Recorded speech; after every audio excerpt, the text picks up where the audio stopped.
Welcome back. We've been joined by the Commissioner for Information, Anambra State, Sidon Adinuba. Thank you for joining us. Thanks so much. I apologize. I should have been here much earlier than now. Well, we were going to send you the fine. We'll send the fine to you. That's all right. Okay. So I would ask you to weigh in on this, your take on democracy in Nigeria. How would you rate it? That's before we come back to Mr. Oza.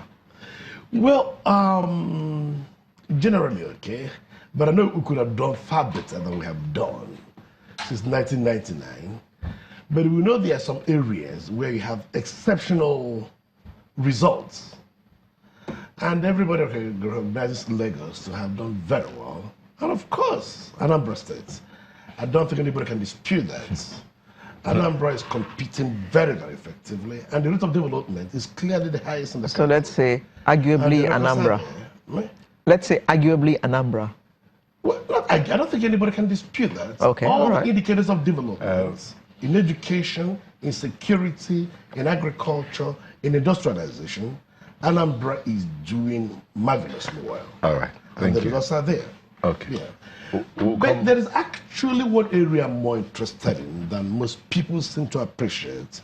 It's not just a matter of physical infrastructure, but in terms of values, social democracy, social harmony. Anambra is something else, and I think it's what people, researchers, study. When the government was inaugurated for the second time, you saw that the VIP stand was dominated by members of the so-called opposition. APC leaders from even outside the state in solidarity with the people of Anambra State. And that's extremely important. The governor has become the first government official in Nigerian history to invite EFCC to go and look at our records, ICPC. And they came out with exceedingly impressive reports on Anambra State. Both EFCC okay, all right, Sidon. Okay. So this is something that nobody can challenge. Okay. Well, of course, you work for Anambra State government, so we won't expect you to say anything else. I was going to tell you that Ogun State was still much better. This is where you're seated in Ogun State now, and we have seen infrastructure. All right, gentlemen. So let's leave it. No, you're in Ogun State. You're actually in Ogun State, yes. And I can speak for Ogun State now. All right, gentlemen. But that's not why can we get back to the conversation? We're not here to market it. Can you One tell second. me any government that has invited EFCC on its own or ICPC? Fantastic. And Anambra is both. Okay. Fantastic. So if you're talking It's about good. It's good. Let's get back Mr. Oza. to so that you were saying something before we went on that break. Yes, I was saying something on the models Yes. of governance and models of economic system that a country needs to adopt to be able to have a proper democracy. Now, if you look at Nigeria as a country, Nigeria democracy or the leadership, to me, do not understand the concept Of democracy. And that is why you see people suffering here and there. Now, you look at Nigeria as a simple society. When there was self-sufficiency to an extent, though we see our skirmishes of poverty at that level, maybe not more than 10 or 5% at that time, which is insignificant.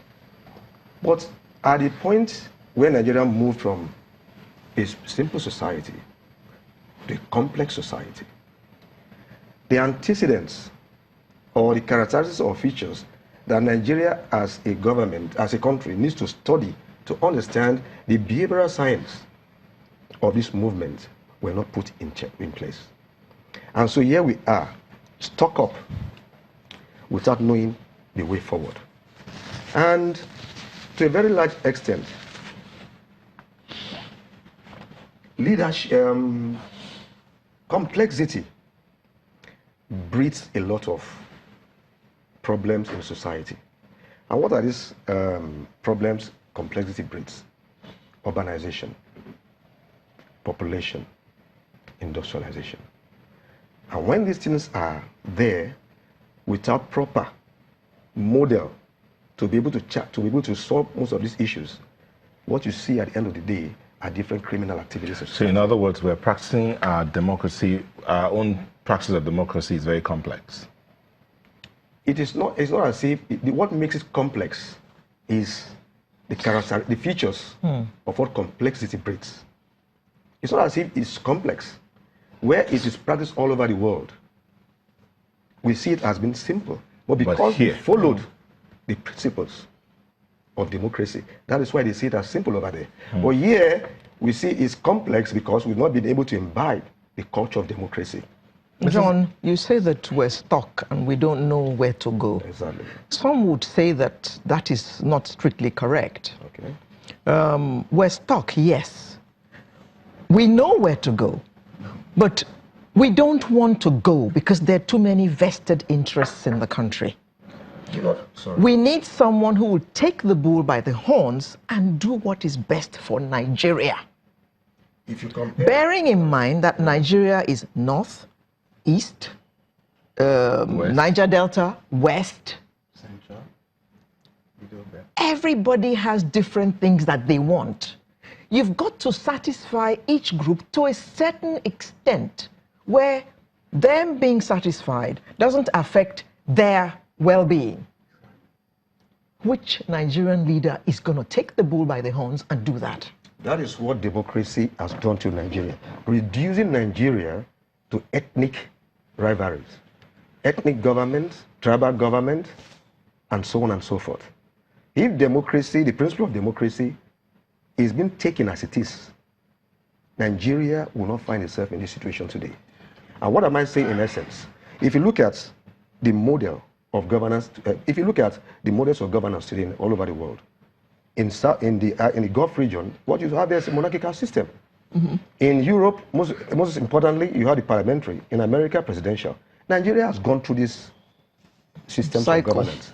And at the end of the day, it decided on democracy. And if you look at the economic system, we have the communism, we have socialism, and we have the capitalist ideology.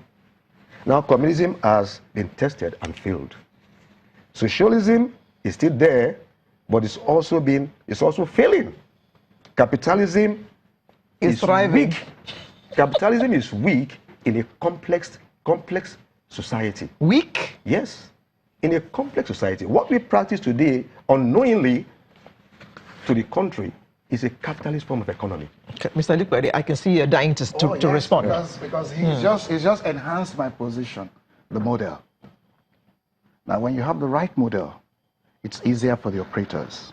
If you have a fantastic model, even the operators will learn from it. If you have a bad model, the most brilliant leaders in the world will find it extremely difficult. Let me give you examples. We are now practicing the presidential system. What is the cost of this government? In an economy that is dwindling. Astronomic. How much does it cost us to maintain 2 houses in the federal system compared to the budget of 1 year? How much does it cost us to run the presidency? Why do you find people fight desperately for position? 1, because it's the most lucrative position right now. Why have we not made the positions unattractive for benefits, such that people in positions are there as a second profession? They have other means of livelihood. Then if you want to serve, then you are prepared to serve. Because what